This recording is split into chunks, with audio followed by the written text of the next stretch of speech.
దేశద్రోహం, రెండవది మూకదాడికి ఉరిశిక్ష. ఈ రెండు ఓవైసీకి నేను చెమటలు పట్టించినట్టున్నాయి. అందుకనినే అస్తుద్దీన్ ఓవైసీ పార్లమెంటు వేదికగా ఈ దేశంలో మానవ హక్కులకి పౌర హక్కులకి అన్యాయం జరుగుతుందంటూ కొత్త వాదన తెర మీదకి తీసుకొచ్చారు. ఎందుకు జరుగుతుంది?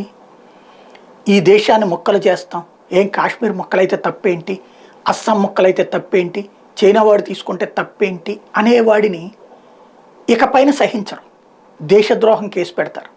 అది భావ ప్రకటన స్వాతంత్రానికి భంగం అనేటువంటిది ఈయన బాధ. రెండవది మోకదాడులు. షాహీన్బాగ్లో ఎవరు చేశారు? గుజరాత్లో గోద్రాలో రైలు మీద ఎవరు చేశారు? లేదా మొన్న బెంగాల్లో ఎవరు చేశారు? హిందువులని చంపేయడం లేదా హిందువులని భయపెట్టడం అన్నటువంటి దాడులు ఎవరు చేస్తున్నారు? బైన్సాలో ఎవరు చేస్తున్నారు?